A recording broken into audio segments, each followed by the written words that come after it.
श्री राम जय जय। सादर सब कहाँ राम गुरु पठै भरी भरी भार। अपूजी पितर सुर अतिथि गुरु लगे करन परहार। सिया बोलो रामचंद्र की जय, पवन सुत हनुमान की जय। श्री राम जी के गुरु वशिष्ठ जी ने सबके पास बोझे भर भर कर आदर पूर्वक भेजे। तब वे पितर देवता अतिथि और गुरु की पूजा करके फलहार करने लगे। यही विधि वासर बीते चारी, राम निरखि नर नारी सुखारी। श्री राम जय राम। चले जाओ, ले आओ, मैं दे दूंगा।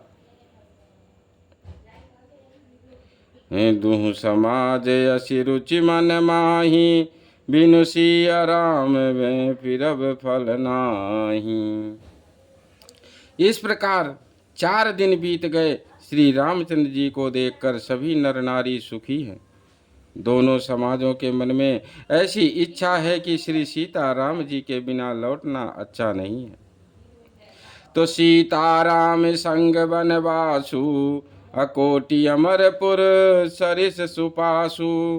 परिहरि लखन राम वैदेही, अजही घर भाव बाम विदितेहि। श्री राम जय राम। श्री सीता राम जी के साथ वन में रहना करोड़ों देवलोकों के निवास के समान सुखदायक है। तो श्री लक्ष्मण जी, श्री राम जी और श्री जानकी जी को छोड़कर जिसको घर अच्छा लगे, विधाता उसके विपरीत है। तो दाहिन दई होई जब सबही, राम समीप बस्यों बन तबही। मंदाकिनी मज्जनु तिह काला, राम दरस मुद मंगल माला। जब दैव सबके अनुकूल हो तभी श्री राम जी के पास वन में निवास हो सकता है। मंदाकिनी जी का तीनों समय स्नान और आनंद तथा मंगलों की माला, समूह रूप श्री राम का दर्शन। तो अटनु राम गिर वन तापस थल, असनु अमीव सम कंद मूल फल। सुख समेत संबत दुई साता, अपल सम हो ही न जाने जाता। श्री राम जय राम। श्री राम जय राम। श्री राम जी के पर्वत कामदनाथ वन और तपस्वियों के स्थानों में घूमना और अमृत के समान कंदमूल फलों का भोजन 14 वर्ष सुख के साथ पल के समान हो जाएंगे, बीत जाएंगे, जाते हुए जान ही नहीं पड़ेगा। सीताराम जय सीताराम। यही मंगल भवन अमंगल हारी, त्रिभुवन सुदशरथ अजिर बिहारी। दीन दयाल विरुद्ध सम भारी, हरहु नाथ मम संकट भारी। श्री राम जय राम। यही सुख जोग न लोग सब, कहाँ यस भाग। सहज सुभाए समाज दुहु, राम चरण अनुराग। सिया बोलो रामचंद्र की जय, पवन सुत हनुमान की जय। सब लोग कह रहे हैं कि हम इस सुख के योग्य नहीं हैं, हमारे ऐसा भाग्य कहाँ। दोनों समाजों का श्री रामचंद्र जी के चरणों में सहज स्वभाव से ही प्रेम है। सीताराम।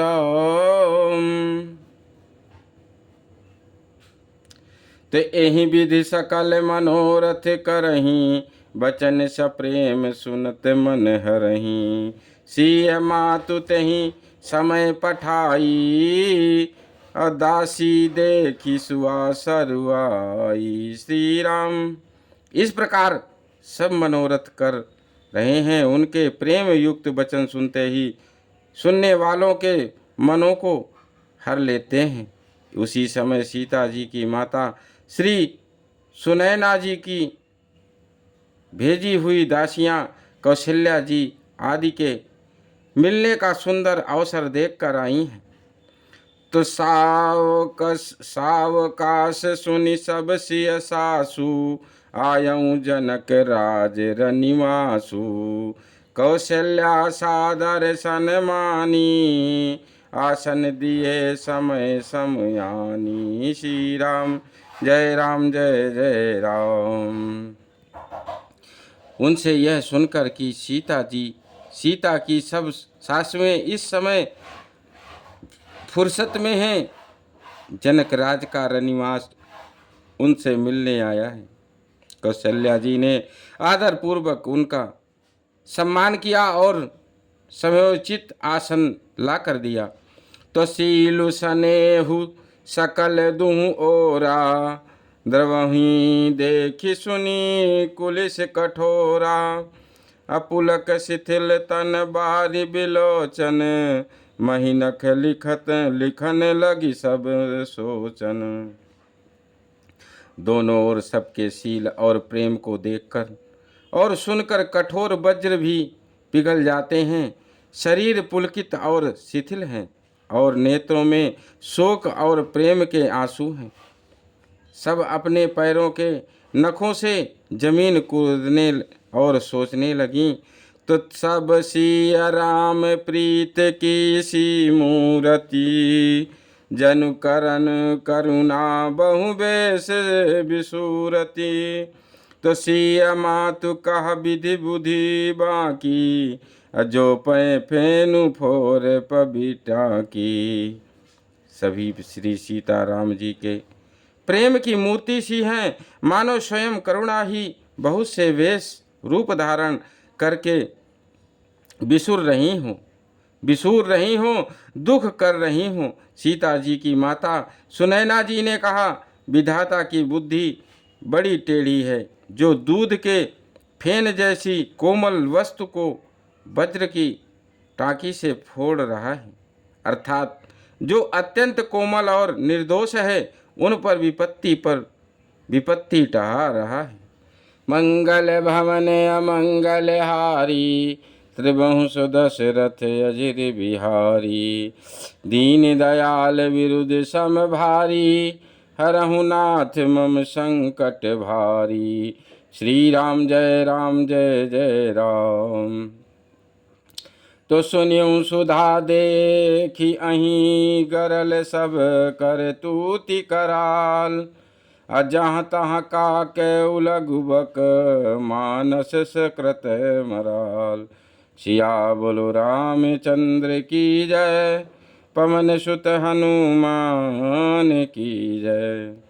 अमृत केवल सुनने में आता है और विष जहाँ तहाँ प्रत्यक्ष देखे जाते हैं। विधाता की सभी करतूतें भयंकर हैं, जहाँ तहाँ कौवे उल्लू और बगुले ही दिखाई देते हैं। हंस तो एक मानसरोवर में ही है।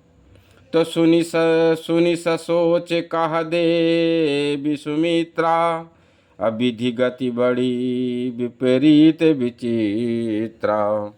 जो सृजी पालई हरई बहोरी, बाल केली सम विधिमति भोरी। श्री राम जय जय राम।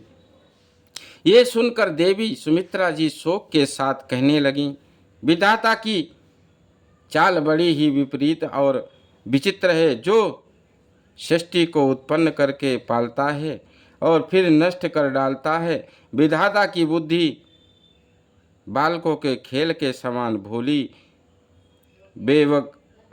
बेवक शून्य है। कौशल्या कह दोष न काहू, करम विवश दुख सुख क्षति लाहू। कठिन कर्म गति जान विधाता, जो शुभ अशुभ सकल फल दाता। कौशल्या जी ने कहा, किसी का दोष नहीं है, दुख सुख हानि लाभ सब कर्म के अधीन है। कर्म की गति कठिन दुर्भाग्य है, उसी विधाता ही जानता है जो शुभ और अशुभ सभी फलों का देने वाला है। तो ईश रजाई शीश सब ही के उत्पत्ति तिथि लय विषु अमी के अदेवी मोह बस सोचूं बादी अविधि प्रपंच यश अचल अनादि। ईश्वर की आज्ञा सभी के सिर पर है। उत्पत्ति, स्थिति, पालन और लय, संहार तथा अमृत और विष के भी सिर पर है। ये सब भी उसी के अधीन है। हे देवी, मोह बस सोच करना व्यर्थ है। विधाता का प्रपंच ऐसा ही अचल और अनादि है। तो भूपति जी अब मरब उर आनी सोचूं सखी लखी लखी निज हित हानि सिय मातु कह सत सुबानी सुकृति अवधि अवधपति रानी। महाराज के मरने और जीने को की बात को हृदय में याद करके जो चिंता करती है वह तो हे सखी हम अपने ही हित की हानि देखकर स्वार्थवश करती हैं। सीता जी की माता ने कहा, आपका कथन उत्तम और सत्य है। आप पुण्य आत्माओं के सीमा रूप अवधपति महाराज दशरथ जी की ही तो रानी हैं, फिर भला ऐसा क्यों ना कहेंगी। तो मंगल भवन अमंगल हारी त्रिभुवन सुदशरथ अजिर बिहारी दीन दयाल विरुद्ध सम भारी हरहु नाथ मम संकट भारी। श्री राम जय जय जय राम। तो लखनु राम सिय जाहु बन भल परिणाम न पोच अगह बरिहिया कह कौशल्या मोहि भरत कर सोच सिया। बोलो रामचंद्र की जय, पवन सुत हनुमान की जय। अपने अपने गुरु महाराज की जय, अपने अपने माता पिता की जय, अपने अपने पूर्वजों की जय। जय श्री लक्ष्मी नारायण भगवान की जय, जय श्री गणेश भगवान की जय, जय जय जय श्री सीताराम। बोलो हर हर महादेव शंभो की जय, जय श्री बागेश्वर धाम की जय, जय श्री बालाजी